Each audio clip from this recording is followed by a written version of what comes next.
All right, everyone. It is about 24 hours since we have found out the Virginia Tech football schedule for 2025. We have found out at long last our defensive coordinator for 2025 as well. And as we've done, I think we did it last year. I think we might have done it the year before. Bryce Chalkley, a friend of the podcast, the king of Dilworth in Charlotte, former Virginia Tech All-ACC golfer. For those of you who've been longtime Bryce Chalkley fans but didn't know the nitty gritty, Bryce, welcome back, my friend. It's always a pleasure to have you. Patrick, what's going on, buddy? I appreciate the intro. It was definitely too kind, but we will take it. Again, thanks for having me on. Super excited to break down the schedule with you here. I think we got a ton of great games. Personally, I think it's a great schedule, and I, look forward to running it down game by game. First, before we do that, you get the text yesterday. I think it was midday yesterday. Everyone's phones start blowing up.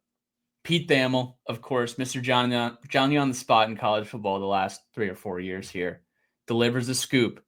Virginia Tech is planning to hire defensive coordinator Sean Siefkes. Still trying to get the hang of saying that. Siefkes. Thank you, Google. I know Brent Pry is hoping it is a chef's kiss. Needs to be a home run hire here. Sam Siefkes, most recently at the Arizona Cardinals. But first of all, Bryce, you see that name come across your screen. What were your initial reactions? Yeah, I think the initial reaction has to be like, who? And it's not a discredit to him or anything he's done. It's just there was just so many names floated around the last week or so. It's probably half a dozen names. I think at one point someone put Billy Ray Mitchell's name in the hat there. I don't want him anywhere near our defense, but obviously that's a joke. But yeah, there was a lot of names circled around. That's not one that was mentioned at all until the announcement was made. So I think a little shocked, but as we get to learn more about him and hear what all of his former head coaches have to say about him, can't help but be excited for the new chapter on the defensive side of the ball. It was a long search. It was 46 days. Virginia Tech defeats Virginia in the Commonwealth Cup after Thanksgiving, and then 12 days later, Coach Pry comes out relieving Coach Chris Marv of defensive coordinator duties. And obviously, 12 days between Virginia and the time that the announcement was made. You had signing day in between. You want to get your 2025 guys in the boat. Some posturing, some strategic moves there. But then to take 46 days, it's been a long, I would say, hopefully as thorough as you can get in 46 days. It outlasted the bowl game. It outlasted the coaches convention that they do annually in Charlotte, where hundreds of coaches from all over the country, from all levels of football, come together and network and learn about ways to scheme and learn from each other. And even the college football playoff was outlasted as well. And here we are, January 27th was when the announcement was made. We're almost starting spring ball in a little bit here, but we had names like Jay Bateman and Jim Knowles was rumored to, have interest from our side. I think Guerreri is his last name, Tim Dalton from Ohio State, some of their defensive specialists. You had Anthony Poindexter, whose name was surface. What's seen most of the offseason so far, that there's a relationship there, obviously, between Coach Pry and Coach Dex. And then a handful of other rumors, is Bud coming back? Is Bud going to be the defensive coordinator? I heard some Sean Quinn rumors about a promotion for Sean Quinn, who also has play calling duties in the past, albeit at lower levels. He has been a defensive coordinator in the past. So I think the overall sentiment right now is we're relieved that we finally have made a decision, which is good. I think at the same time, there's definitely a little bit of, Who is this guy? What do we know about him? So we did a little bit of research on Coach. Here I am scrolling Siefkes and found out a little bit about his background. Sam Siefkes, 33 years old, and he played a little bit of college football at Wisconsin La Crosse, where he played defensive back for about a year. He was a quality control guy in 2014 at Florida International University. He then went up to the University of Wisconsin to coach the defensive line under Dave Aranda, who said some nice things about him this week, where they led the country in scoring defense and second in the country in total defense.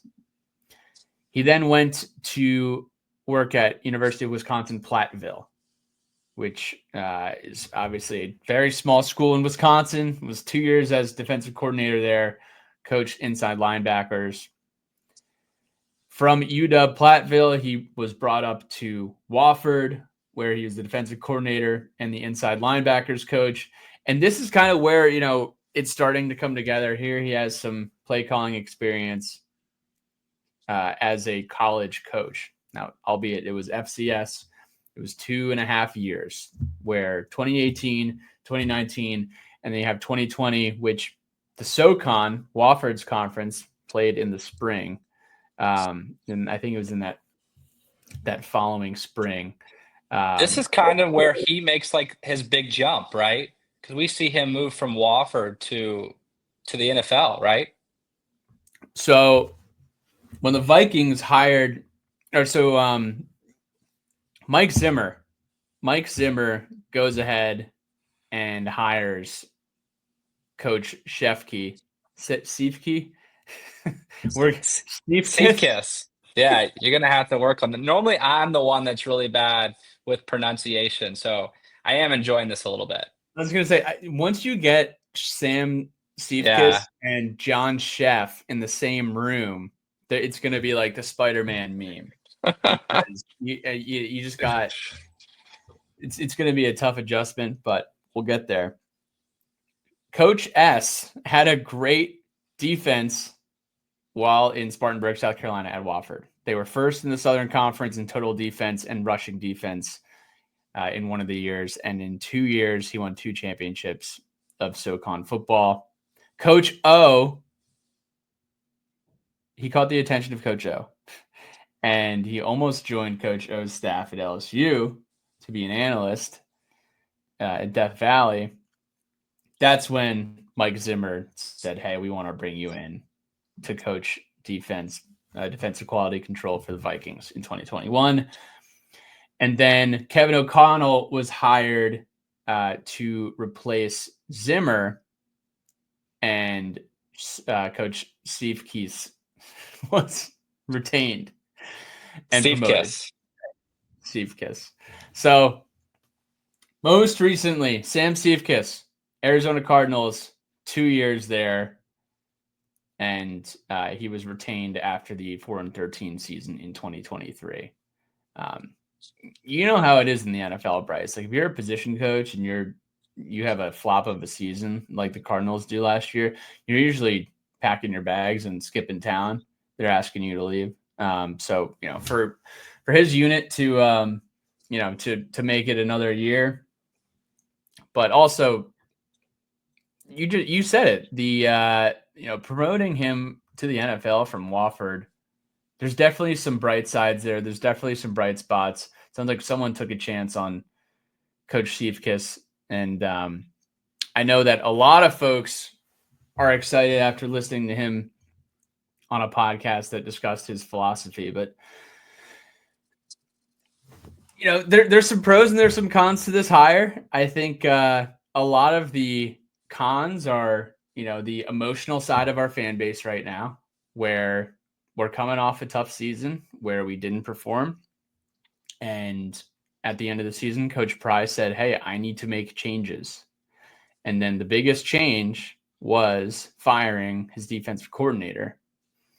Now, to follow through after 46 days and to come through with Siefkes, is that the home run hire to Coach Pry, at the end of the day, if Coach Pry has, a handful of guys on his big board and he sees value in Siefkes against all the other guys, and he sees this as a home run hire, then the fan base, we just need to strap in and enjoy the ride here. Yeah. As far as making a PR splash, is that what the fan base needed to feel good about themselves going into 2025? Yes, probably, but a PR splash isn't going to prepare the guys to play on Saturday. Yeah. Yeah, I think for me, I just kind of have three just real bullet points, quick takeaways. One, we let go Marv, who I believe was the youngest coordinator in the ACC, to hire a guy who's the same age, who will now be the youngest coordinator in the ACC.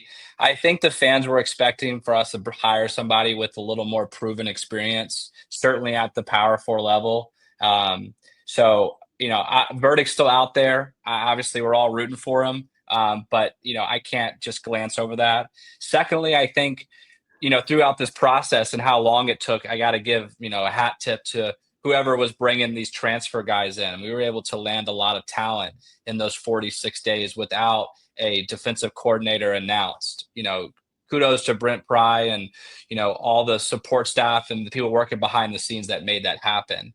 And then lastly, and I think this one speaks volumes, to have a guy who necessarily doesn't have the jump off the page resume, but every single guy who's been a part of this guy's growth speaks of this of Sam as a man of high character and somebody who's worth taking a shot on. And I, based on that resume, I don't see an obvious direct connection to Brent Pry. And apologies if I'm missing that one. But I'm very interested to see what he's going to do. I'm so excited to learn more about him, and I hope he helps us, get W's this fall. I think it's fair to say that he has more experience than Coach Marv when Marv got to Virginia Tech. If you compared Sam Siefkes today to Coach Marv in 2021 when he was hired, I think you would say I would lean Siefkes. He's the more experienced guy. I think scheming against literally the most talented offensive minds in the world. I'm going to steal a line from Doug Bowman's article there. Week in and week out in the NFL, and having guys around the league pump your tires, it's not necessarily a bad thing to have. If you can coach, you can coach. And again, the 33-year-old guys are only going to have so much experience. Bryce Chalkley, for example. I know he's one of the most talented guys at his company. Bryce, what are you, 33? So I'm 32, Pat. Don't age me, please. So, I think I'm going to hold my judgment until we play South Carolina and we play Vanderbilt in week 1 and week 2. And then we will be able to have some data to work with and some feedback to give after we have some results. Between now and then, I think it's fair that the fan base a lot of us are prepared to put on a brave face and let it play out. But I also think, the side of the fan base that is up in arms over this, I do think there is some let's wait and see before we just jump to conclusions. A lot of games to play. Speaking of those games, Pat, who is he playing against this fall? Let's start with week 1. So we can talk about the schedule high level real quick, because we put out a tweet this morning since we've had some time to digest it. What are some of the initial thoughts on 2025 schedule? Adam Boitnott, feels like we have 87 home games. I love it. Pete McGee, logistics stand out to me more than the order of opponents. To only have 4 true road games and to never play on the road in back-to-back weeks feels like an underrated advantage. Pete, I completely agree with you. This team had to go to Miami on a Friday night in September this past fall, and then turn around and go to Stanford, California the following Saturday. It wasn't necessarily, a picnic for the equipment team. William, what record does the staff need to stay? I think we can answer that at the end of this pod or in a season preview. There's still a lot to unfold here. Tough schedule. We need to get at least 8 of these. Julie Smart Coob says, I do not like 3 home games in a row. I don't like that ESPN couldn't figure out if a game was going to be played on a Thursday or a Friday yet. Seriously, you had one job. And Julie also doesn't like Miami so late in the season. And then we'll fill it out. We'll finish it up with this one here. Cameron Blum. Senior year, hella home games. I'm going to have a blast. Cameron, we got to invite you on the show for that because it's exactly the criteria of what we're going to be talking about the next couple minutes here. So to give you guys the rundown, as we all know, we are playing the South Carolina Gamecocks week 1 in Atlanta. Patrick, not to interrupt you, but if it's okay, I had a couple thoughts at a high level. If it's okay if I share, please. A lot of emphasis on the home games. It almost feels like the way either people are presenting their tweets or the way you're reading the tweets. It makes it seem like home games are disappointing to this fan base. I don't get that one. I think the 2 things that really stick out. We have no away out of conference games, like no true road out of conference games. I feel like that's kind of how the big boys do it, and we should do that way more often. The home and away with, teams like Old Dominion, I think should cease to exist. It doesn't really make sense. There's no upside when we play them. And then another thing that's really interesting, and I'm trying to double check my work here. I don't think we play a game north of Blacksburg this whole season. Which, when we go to Boston College, when we go to Syracuse, we go to Pittsburgh, we really struggle in those games. I don't know if it's, that part of the world for us, or getting on the bus and going to or the plane and going to slightly colder temperatures, but we struggle in those games. So I find that really interesting as well. One thing I love, one thing I hate. I love playing Miami late. I think that game should be the week before Virginia every single year. ESPN. Put it on the schedule, never move it. I love it. Like, to me, we want that game to be viewed as a rivalry game. Let's make it a big game and hope, for the best, and hope the teams have a lot of wins going into that. And then the bummer is no UNC, no Pittsburgh. I miss those games. They're always great. The teams are, very comparable. We've had some classics. I do miss playing them. I'll be honest. Sorry to interrupt. I wanted to get it out. So to one of your first points, I will say we do play in Charlottesville. So I think we can alter that point to okay. We don't play north of Virginia. Virginia. Yeah. When you go through your Hokie history throughout the year, I wonder the last time we haven't played a game north of Virginia in a season. Yeah. No, and I know that part of the world you were talking about, whether it's Syracuse, Boston College, you could even say Pittsburgh, even though Pittsburgh's kind of straight north from Blacksburg, not northeast. Rutgers, Maryland, even like years. Notre Dame, Maryland. Yeah, exactly. Like I bet you have to look a very, very, long way back, or it's possible it's never happened. I view that as a good thing for us. I do. I can tell you that if you ask me, hey, Pat, when was the last time Virginia Tech won a game north of the state of Virginia? I would say, well, we did win the Black Diamond Trophy game at FedEx Field 8 years ago. Oof. It was probably a Boston College game over the last. You know what? Okay, here it was. It was 2023 Boston College. We went up there and brought the belt.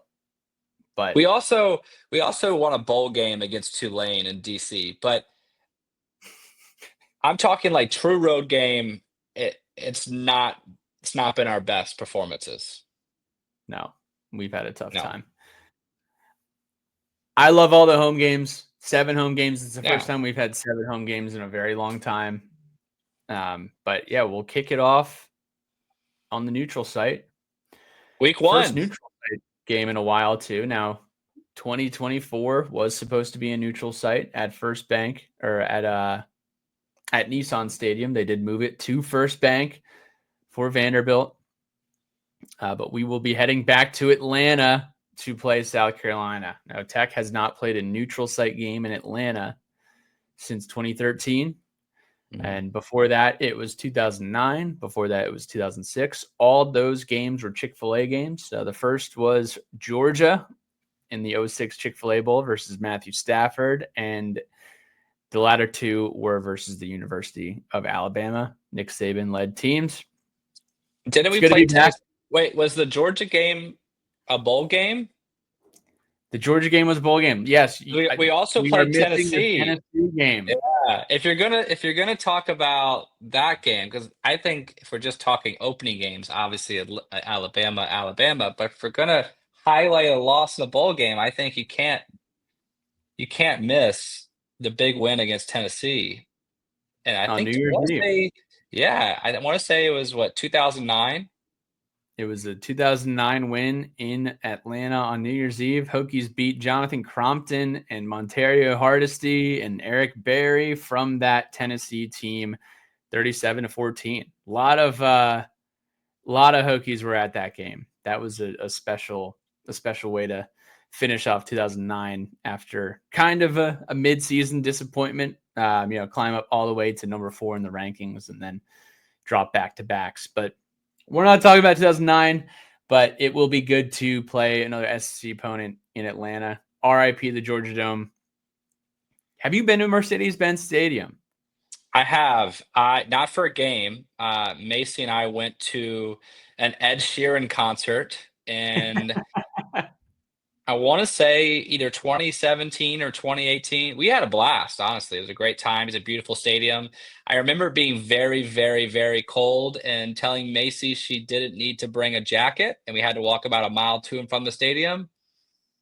That Yeah, that was a tough argument. Now we're, married with a kid, so we made it. But yeah, that one, I remember that one. That was probably our first big fight. But I digress. The stadium's great. And I'm excited that we're playing there. I really am.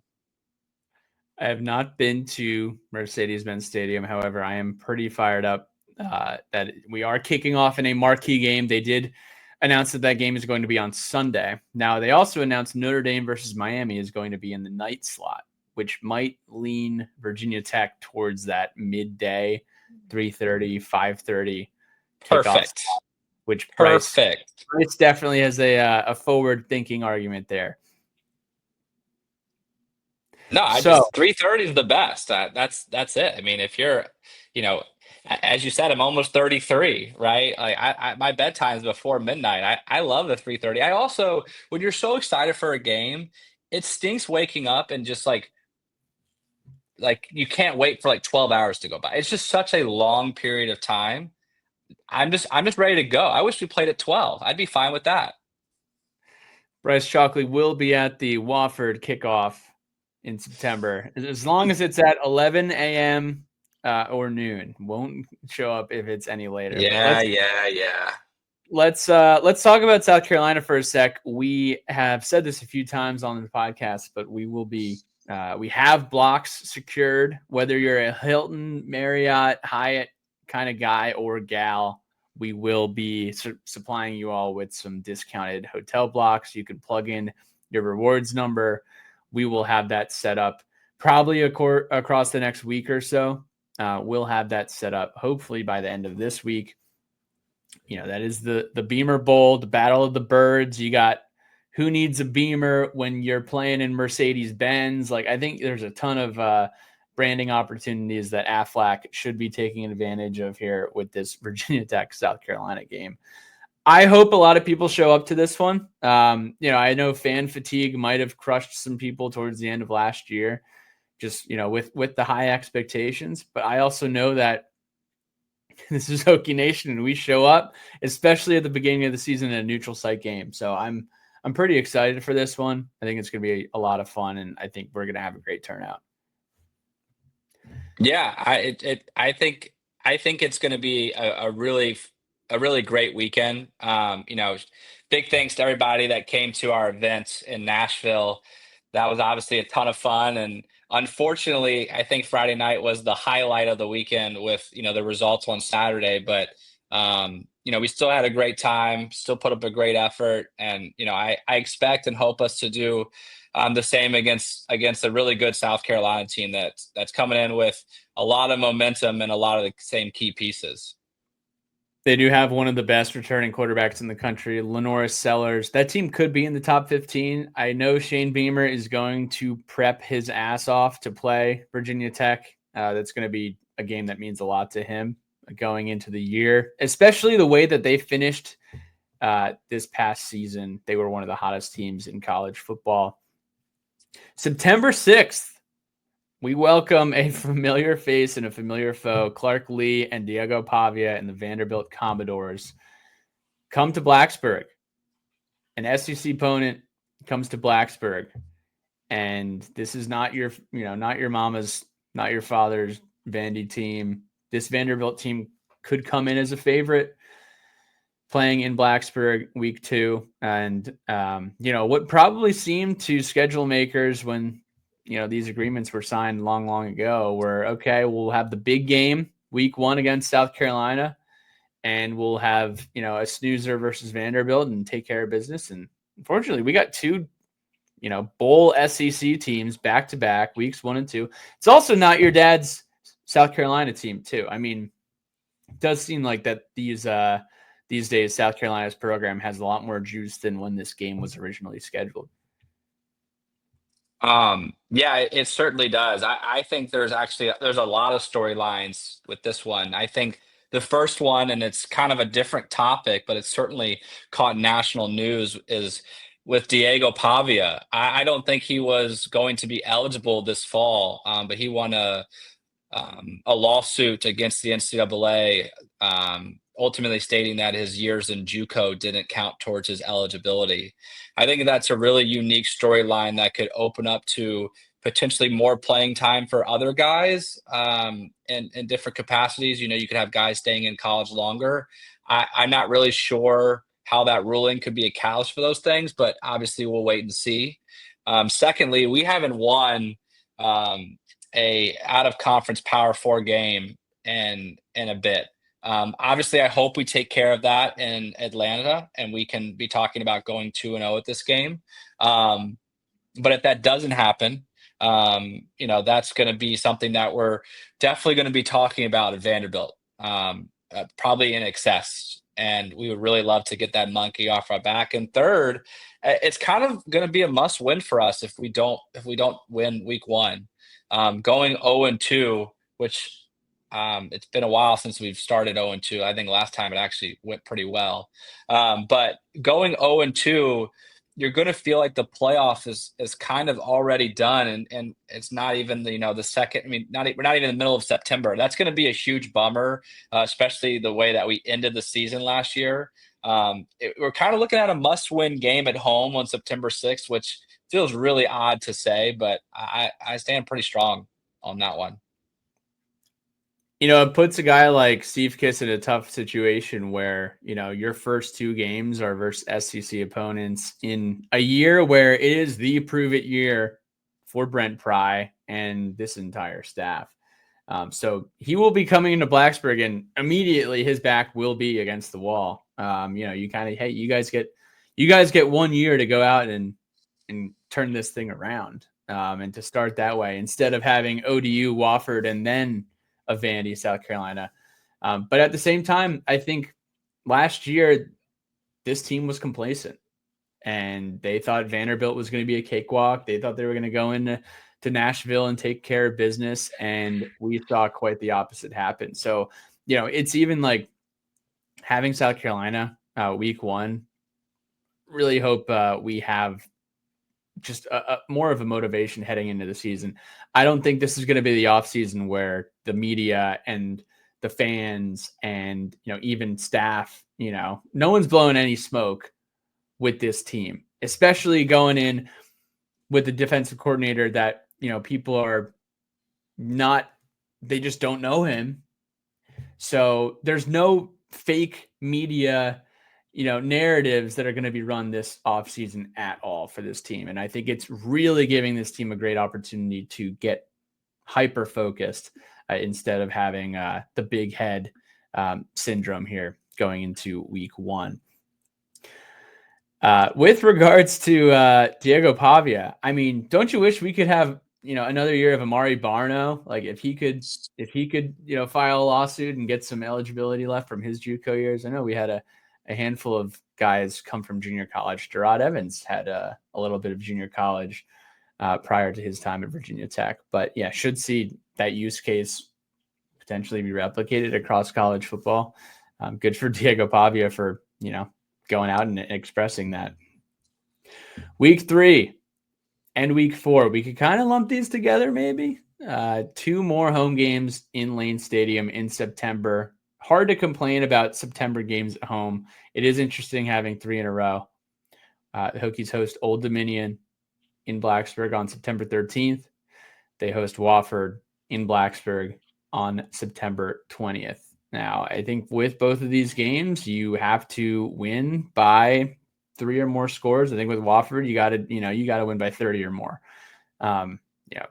It's the Siefkes revenge game in the Wofford game, and then Old Dominion, which is the series that just seems to never end. Thankfully, we have taken care of business every single time that the Monarchs have come to Blacksburg. Do you have any thoughts or comments on these 2 before we move on to week 5? Yeah, I think the Old Dominion game always makes me nervous. I would love for us to move on from that, that feeling and just say, oh, this is just a great day. We get to watch our team win. And then against Wofford, I don't know what it is with us and FCS opponents lately. It just feels like we don't play a good football game. Where we don't really show anything. And I know some people will say, oh, we're not trying to give up too much. I would love to see us do what kind of like Ohio State does against teams like this. Just on the first play, just throw a touchdown. Like why flirt with them? You got better athletes than they do on every single position. Just go out athlete them in the first 15 minutes and be up like 35-0 at the first quarter. Like that's what I want to start seeing. We saw a little bit of that with Fuente in his early tenure. I think about the game when we like beat up on East Carolina. I think we won like 52-7 or something. Just be better than them. Come out blazing. Just say, hey, we're just going to run streaks. We're going to score a couple touchdowns, and then we're going to put in the backups, and we can play a real offense with them because the game's already over. Like we do not need it to be 17-3 going to the fourth quarter.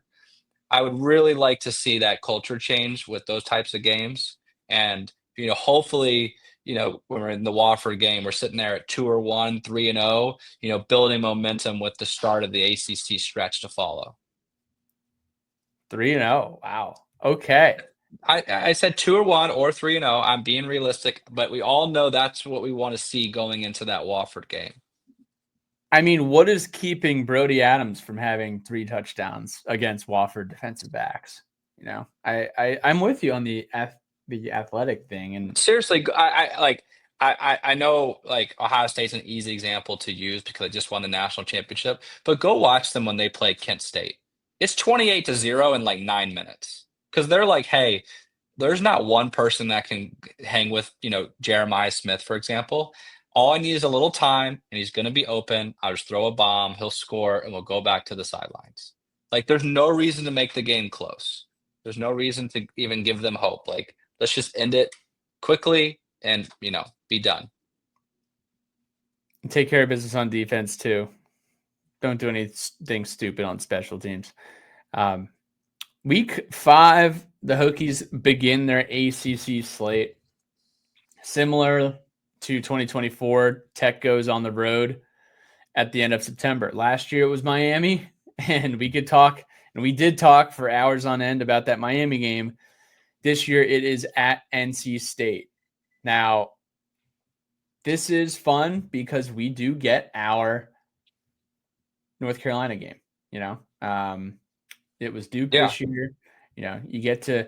I've always loved having the opportunity as a fan to go watch a game in the state of North Carolina, see Virginia Tech fans, have a little bit of a mini takeover, and Virginia Tech genuinely has usually had success in the state of North Carolina. In the last few years, losing at Carolina, losing at Duke, losing at NC State, we've seen quite a few of those, but I always enjoy the opportunity when we get that chance.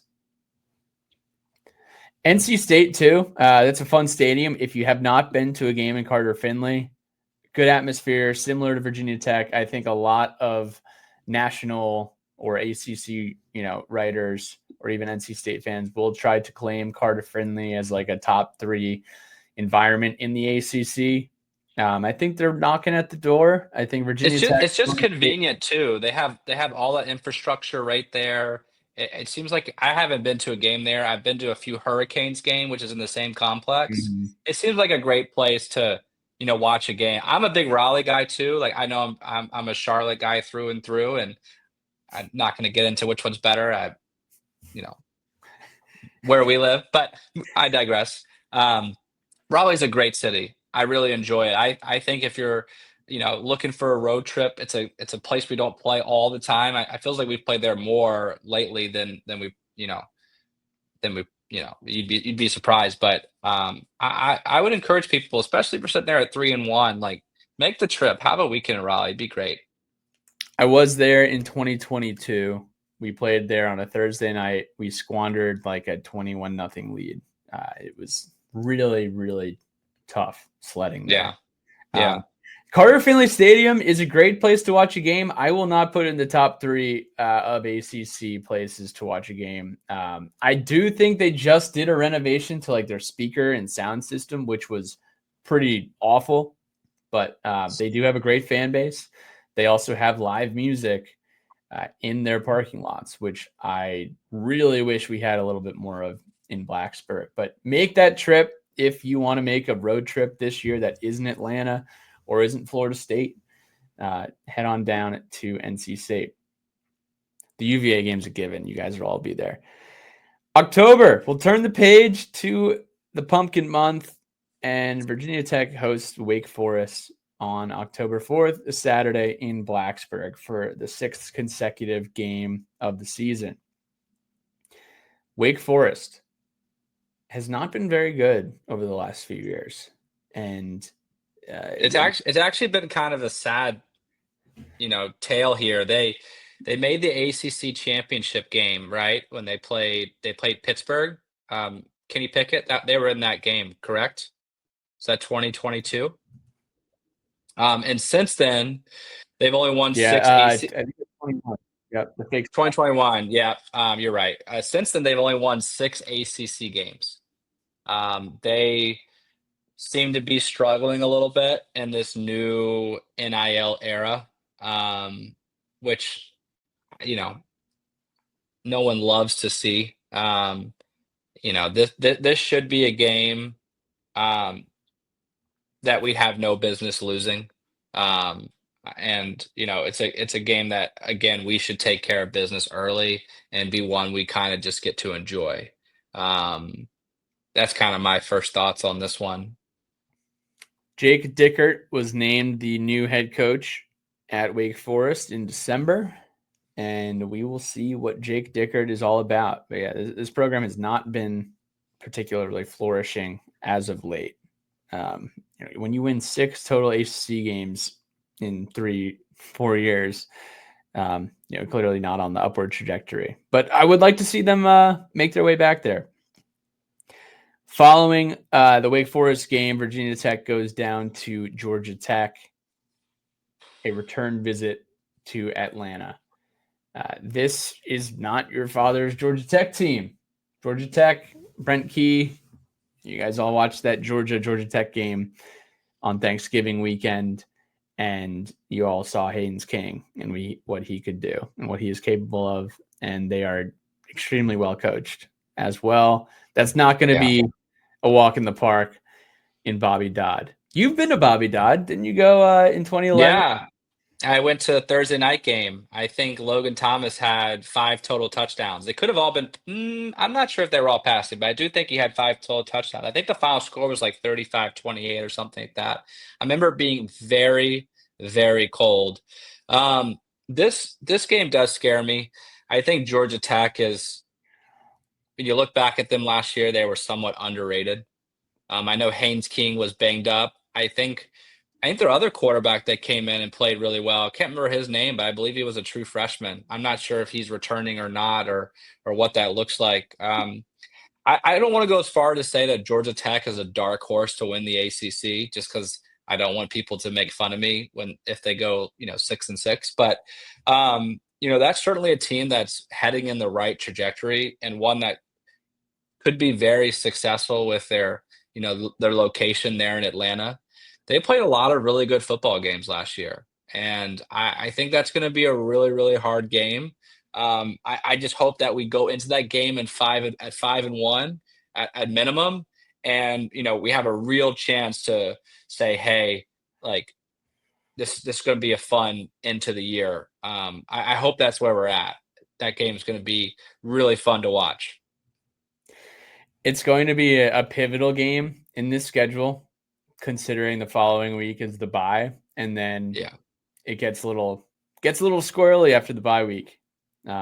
Georgia Tech, who we had no business beating last year, we just happened to luck out and not have to play them with Haynes King.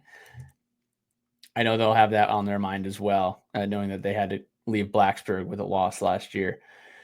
The following week is the 18th of October, and Virginia Tech is on a bye right in the middle of the season here. Thankfully, I have a wedding that weekend. So strategic wedding placement with this bye game. But, prior to heading into late October and November, appropriately placed. So let's just look back real quick. South Carolina, Vanderbilt, Old Dominion, Wofford, NC State, Wake Forest, Georgia Tech. 7 games. If we break the season into 2, pre and post bye week, what would you consider success after the first 7? Um, I mean,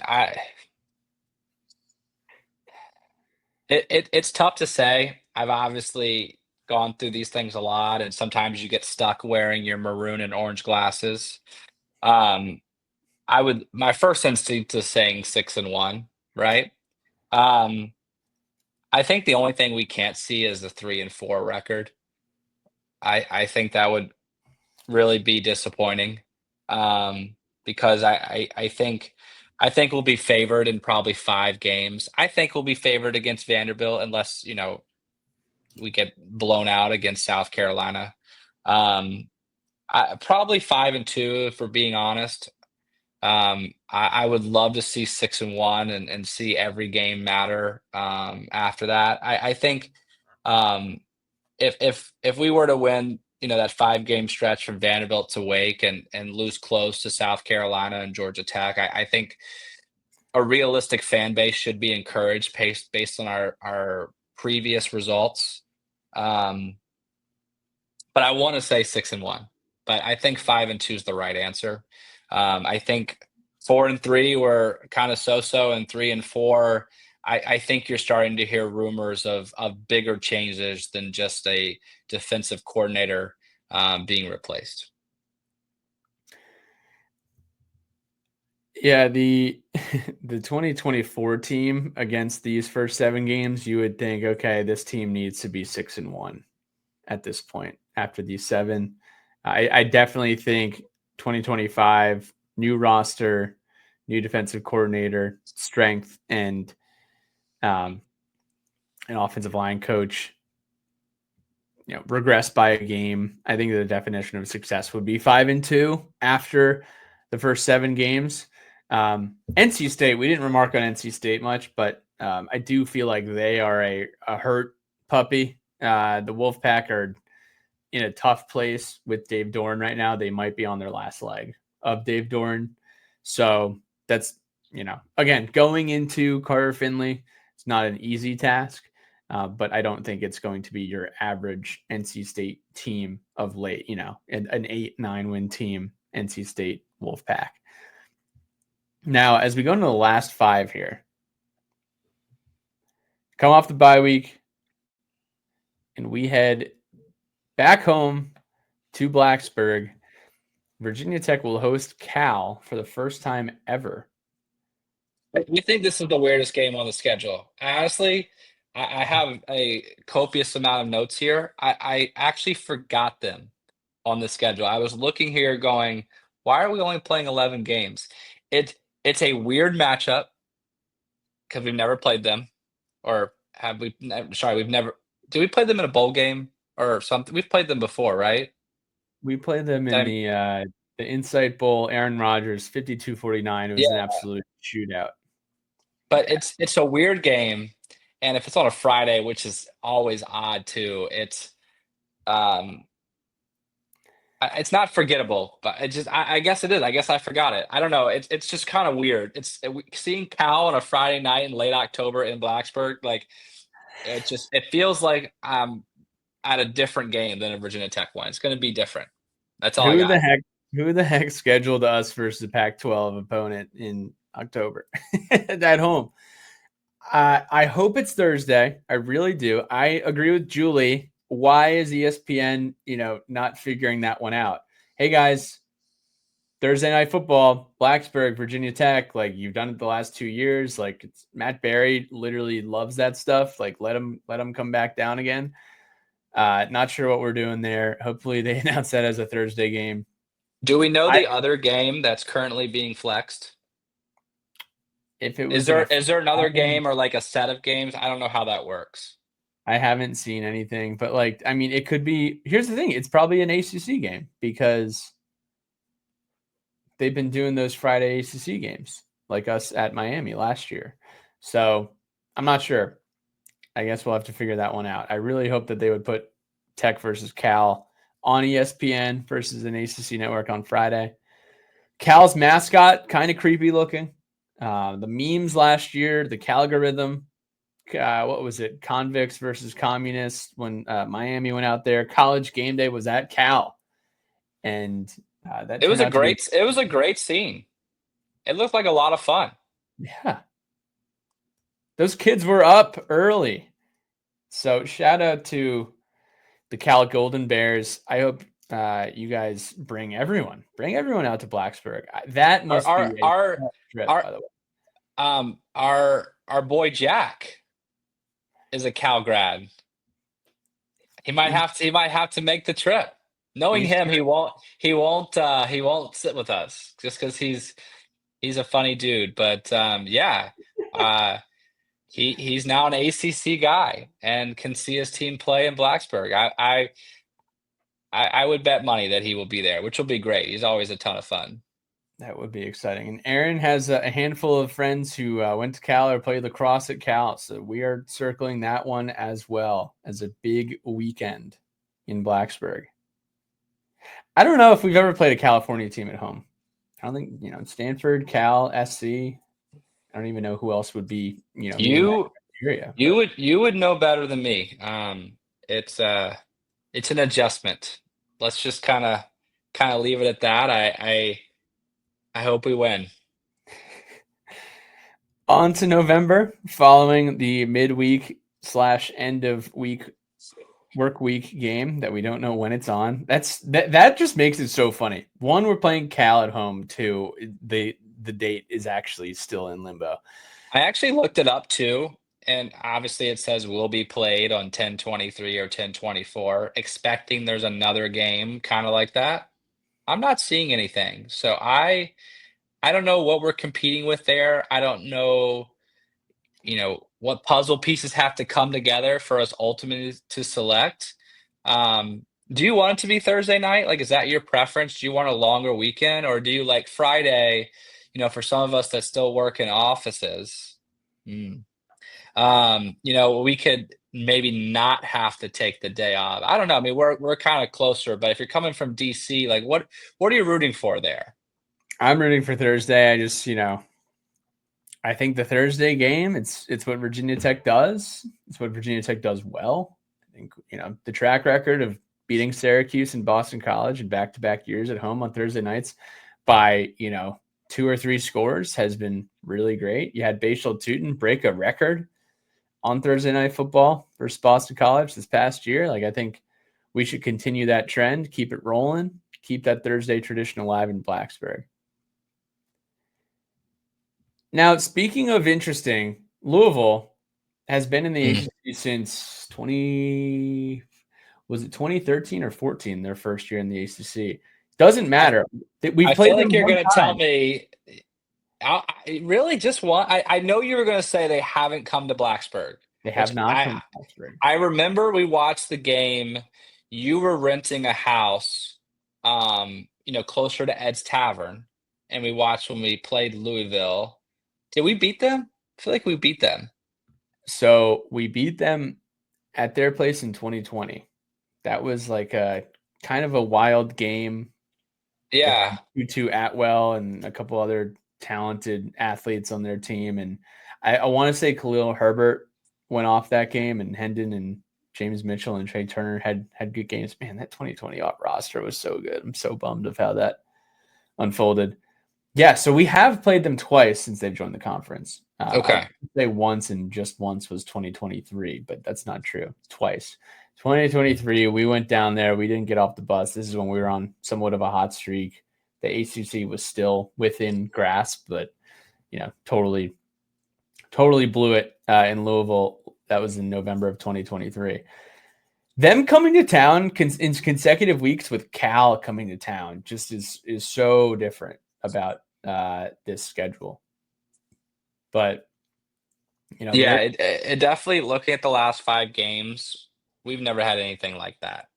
Like, it just, we're so used to the coastal chaos in the month of obviously I'm looping in Cal, which is in October, but we're kind of used to the coastal chaos in November, and it looks nothing really like that at all, which makes it fun. This Louisville game could be crazy. I mean, if we, like, just going back to our reasonable expectations of 5-2, you would hope you'd beat Cal. Now we're 6-2. We are 3-1 in conference, and we're probably welcoming a Louisville team. I haven't looked at Louisville's schedule, but I know since Jeff Brom's been there, they've put together a couple good seasons. They're going to win some games, right? They're probably going to be 8-4, 9-3. I know they do have a tough schedule. I just don't know where the games fall. Could be a really, really big game for our coaching staff. Like, arguably the biggest game of the year. I know what we have later on, but Louisville is probably, if you're looking at going at one game and want to go to the best game, I'm probably picking this one. Interesting. Okay. I like that. Now, where do you lump in Louisville in the ACC? Like, I always associate them with another team in the conference that I consider like their closest peer. Do you have one of those, or do you have any sort of association when you think of Louisville, since we played them so few times in the ACC? So is this a team that you think they're similar in makeup, or you just think of them similar in terms of just their consistent talent level? Talent level, kind of where they are, like in the tiers of the ACC. My guess is Pittsburgh. Okay, it's a good guess. It's not who I was thinking, but it's a very good guess. Or are you thinking Carolina? I was actually thinking NC State. Okay, I have them a step up a little above. I think Louisville actually is somewhat misrepresented at times in the ACC. I believe they have the largest athletic budget. I think they're a team that could really jump off the page. They've won 19 football games, and they've won 19 football games in the last 2 years, and I don't feel like it gets talked about at all. Mm-mm. Like, they're a top 25 football team. They have a lot of money. They have a lot of talent coming back. I think Harrison Bailey is going to be their quarterback this year. I think he threw for 3 touchdowns against Washington in the bowl game. Isaac Brown's coming back. He's a beast of a running back. Again, we've mentioned Jeff Brom. I mean, he took a Purdue team to the Big Ten championship game. And Yeah. that Purdue team, since he's left, has been pretty poor. I mean, the guy can flat out coach. He could be I don't want to say he's the best coach in the ACC because I think that's just a profound statement, but he's certainly in the top tier. Um, I, I think of them as a team that people kind of forget about that they're actually as good as they are. Um, and they're going to have to be good this year because they do play a lot of really good teams. They played James Madison week 2. Ooh. Like, why? Side note: why are ACC schools scheduling that team still? Because they love like to kick the teeth in on some ACC schools. They did against Carolina. Obviously they've been in some battles with Virginia. I would not want to play them. So we'll see that game. I think I'm really hoping that game is going to live up to the hype, and we're not going back and forth about sell the team. We're 3-5 or 4-4. Everybody involved, I think, really wants to see that game mean something. November 8th is the following week, and Virginia Tech has another bye. So before our last stretch between November 15th and Thanksgiving weekend, we get to kick our feet up a little bit. But we do go down to Tallahassee on the 15th. And this is, we kind of hit Florida State when they're hot in 2023, and it was a ball game for a little bit there until mid to late third quarter in Tallahassee, and then we skipped Is it it this year. is this team the weirdest story in sports? I just don't get it. I don't understand it. I don't know how it's even possible, quite frankly, to be that good and then be that bad. And the fact that Virginia Tech didn't get to play the bad version and had to play the good version, and then we go back to Tallahassee, which is just another funny twist here that they're not coming to Blacksburg for any sort of return visit. Yeah, we obviously had the ACC rescheduling there with the addition of the Cal schools. Tallahassee's a fun place. If you haven't been, um, we had a blast there. I know, was it 2019, 2018? We had a blast For there. Dave. Yep, for Dave's bachelor party. It was awesome. I probably spent 10 hours at Madison Social on my birthday. Um, Absolute blast. Core memories. Sleeping in a Red Roof Inn in Tallahassee. I think I still have lower back pain from that one. This I don't know what Florida State's going to be. I think them and Oklahoma State last year. Oklahoma State, I think, lost 9 straights in their year. Were easily the two just most confusing sports college football stories. Florida State's, I think, being worse than Oklahoma State's just being what they did the year prior. Um, I don't know. I don't know what their fan base is going to be like with Mike Norvell. Obviously, they don't want to see the same. Um, they could easily, be another 10-2, 11-win team, and that game is looking like, I don't want to say an auto loss because that's not fair to our guys. And even when we played them at their place, I think we played them pretty tough after the initial start where we got down in a pretty big hole. Um, yeah, I hope the game means something. That's what I'm rooting for here in November. I think that'll be kind of a theme of what I get into is just I hope these games are games we look forward to, games that mean a lot to who plays in the ACC championship, and we can start building on something versus every single year just at each other's throats saying we need to change this and we need to change that. I would love for this game to mean something, especially as a potential spectator of this one. It's in mid-November. Usually you have an idea of, hey, is this season still going? Do we have anything to fight for, or is this season over? And you would hate to have this trip booked to go down, fly into Destin or fly into Tallahassee, make that trip, and then you're looking forward to it in September. You're like, all right, we're going to one game at home in September. We're going to Florida State. And then by the time, that bye week comes around, you're like, oh man, what is it? What are we doing here? I have to go versus I get to go. So I'm hoping that this team is in a position where that game means something and this team is still playing for stuff, considering that could be one of the toughest games on the schedule this year. And the week following is also going to be one of the toughest games on the schedule this year. And I think playing Florida State and Miami back to back, don't know if we've ever been in this position. I do know we played Florida State and Miami at home, I think in consecutive home games in 2007, beat both of them. That was a different ball club, but the revenge match at home in late November versus the Miami Hurricanes with all their NIL and Carson Beck and the Cavender twins dancing on the sideline, but they'll be, I guess they're done after this season, right? So they won't be, are they done after this season? Do they have eligibility for basketball? I don't know. I know they're on quite the skid right now. They might be done in like 6 weeks. Yeah. I don't So, know. will we have a Cavender sighting in Blacksburg?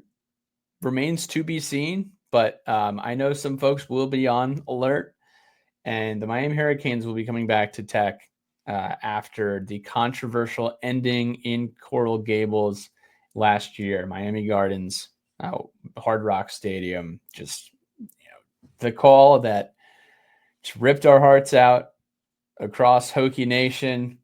That is going to be an exciting football game. My dad says, hey, the Miami game, like that's the game. Like we're going to that one. And I know Bryce is like, well, I'm going to Louisville game. Like that's my game. But if the Miami game, if something is on the line for this Miami game, that would be so special. So special. November, if we are going in November, 6-2, what a special November just by, the whole opportunity to actually care and to feel it is what we all want for that month of November. No, Couldn't agree more. No, you did such a great job covering it. Obviously, the story there with Miami is, how good is Carson Beck going to be? He obviously had a bit of a drop off at Georgia, which ultimately led to him transferring. Um, and Miami was an offensive juggernaut last year. I mean, Cam Ward, he was a beast. He really was. It's probably going to get him drafted number one overall in a few months. Um, I think Miami's probably gonna slip back a little bit, maybe. Like, if I had to bet, Florida State and Miami are gonna probably have similar records this year. I kinda see them both in the 9-3 camp. We could have back-to-back-to-back games against ranked teams in the month of November. Um, it, I hope it's a blast in Blacksburg. I mean, it has every reason to be. If we can, take care of business throughout the year and start playing some really good football, and I hope that's the case. I hope it's a hard ticket to get. I really do. And as we always round it up, Virginia Tech goes to Charlottesville on November 29th, Thanksgiving weekend. Bring the family, a lot of family tradition. They say, hey, we're going to the UVA game. We're going to Charlottesville. We're taking over. Bryce, you brought this up. You're like, why don't we do an event in Charlottesville? I think that's a great idea.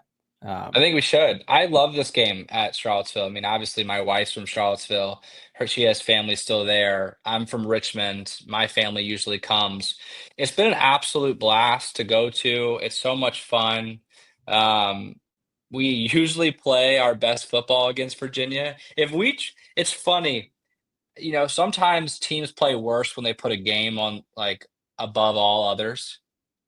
We put this game above all others and we play our best football. So whatever our mentality is playing Virginia, we need to start with that against South Carolina. Like I don't know what happens in that locker room. Obviously, we're all so pumped up for it. Like I just want to take that the energy and bring it to every game this year because we always play good football against them. And they seem to just kind of I don't know what they do against us. Even in years where they had better teams, they just seem to find ways to either lose or make it close. So, um, if you haven't been to a game in Charlottesville, I really encourage you to go. Whether we're good or bad, it's a ton of fun. Obviously, as of late, we've had their number winning like was it 23 or 24 the last 25. But it's just a ton of fun. Like, don't be intimidated by going there. It's actually a really friendly fan base. Everybody's got friends on both sides of the aisle, and it's family friendly. And yeah, just go. It'd be great. Family friendly. I love it.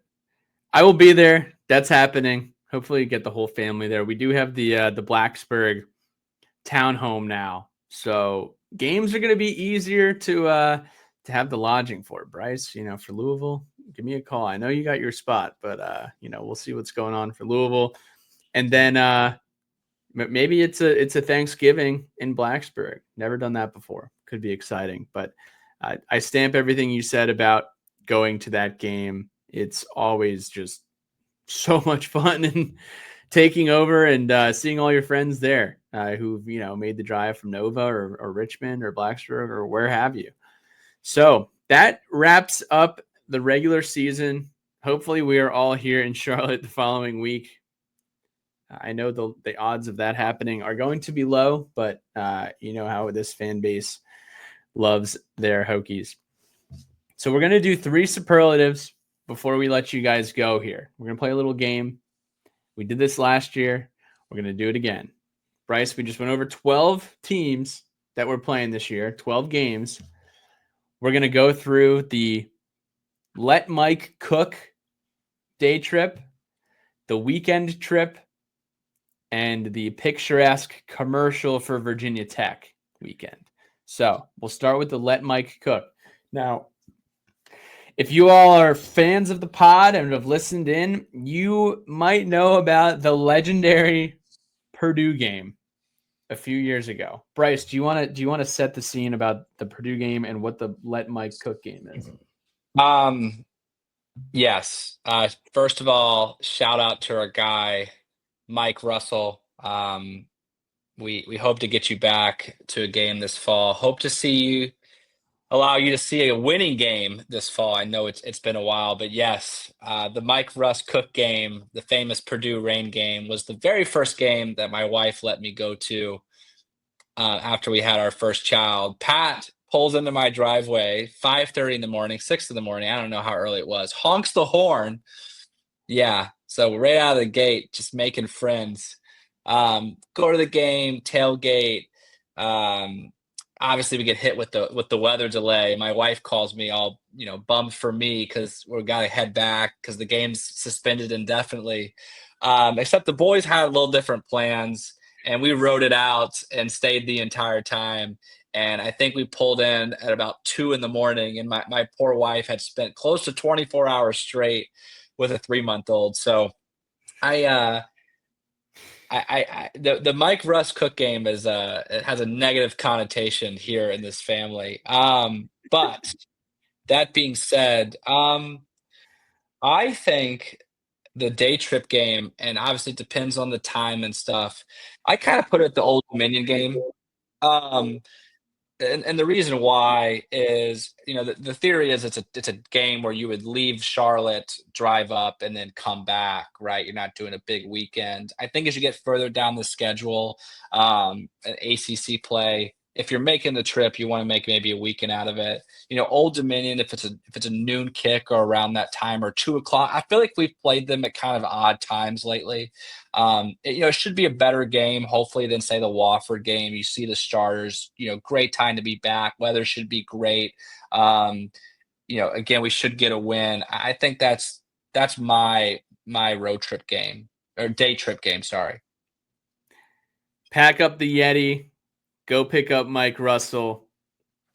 ODU game is definitely at the top of the list. I think Wake Forest could be an honorable mention here.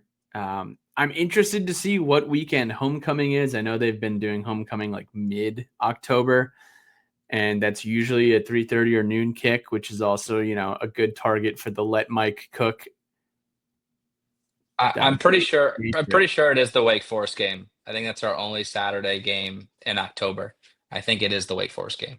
It would be a hard time believing that Wake Forest will not be homecoming since Wofford is so early, and I don't think they would have homecoming on September 20th. but crazier things have happened. The next nomination, the next superlative here is the weekend trip. This is, hey, you look at the schedule, you say, I'm going to that game. I might take PTO. I might take a half day on Friday. I might go play the river course. I'm going to that game. And it's either in Blacksburg or it's on the road or it's at the neutral. But Bryce, do you have a leader in the clubhouse for that? It sounds like you hinted at it earlier.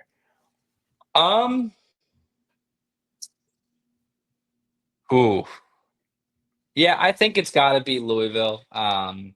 I almost said Vanderbilt. My only hesitation there is if you're coming to party with us down in Atlanta, it's just tough to do back-to-back weekends, no matter who you are.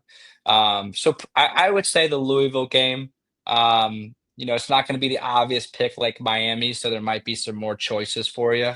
It also could kind of be the pivot in the season if we're able to, take care of business earlier in the year. I think that's the Louisville game.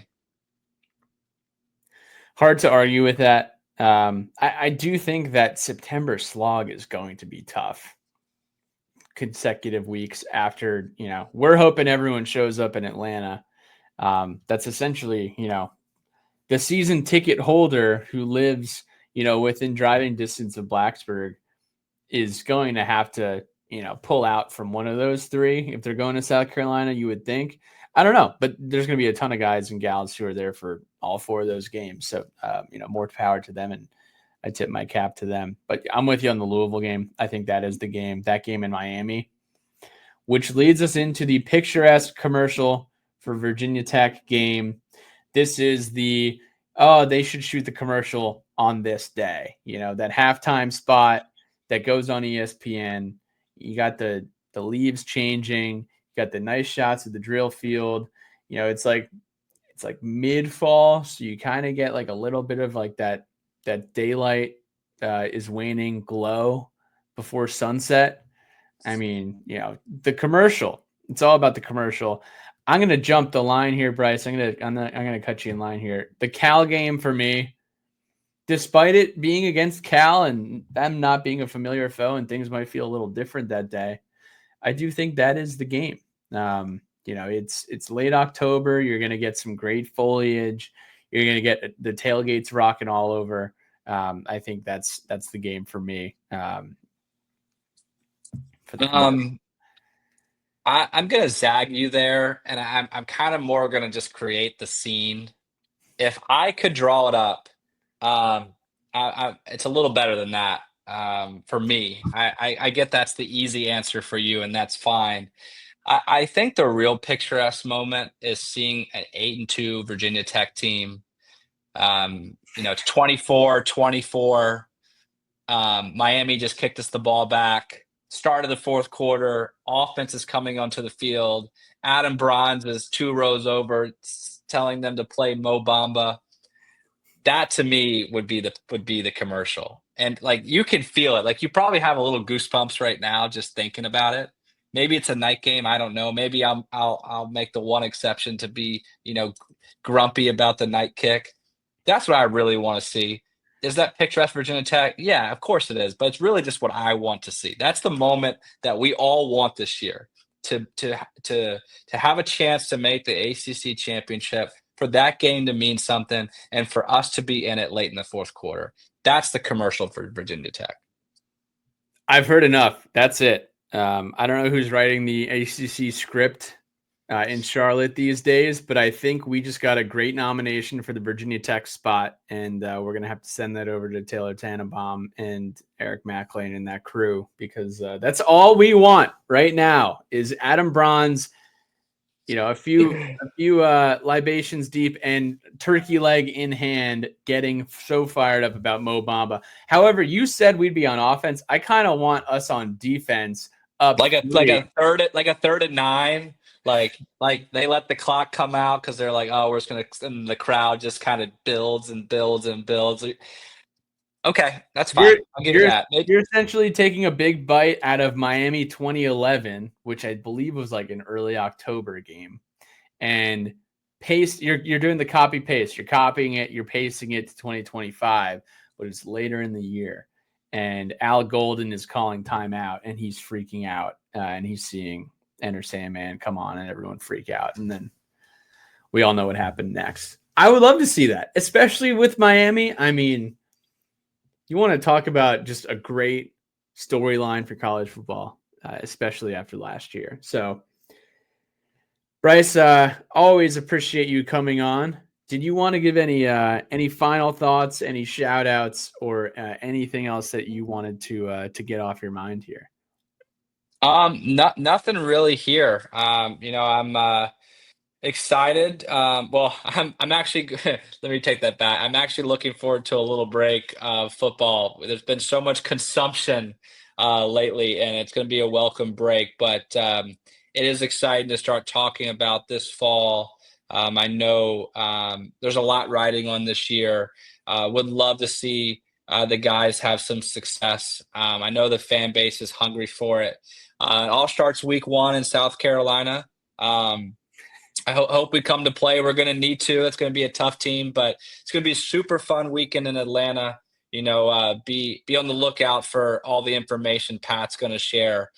We definitely want to see you there, and we definitely want to party with y'all. It's going to be a lot of fun. So, Pat, thank you again. It's always a blast, and look forward to the next time. Go Hokies. That's right. And between now and then, let's keep hitting singles on DraftKings on college basketball weeknights. Yes, sir. See you, Patrick.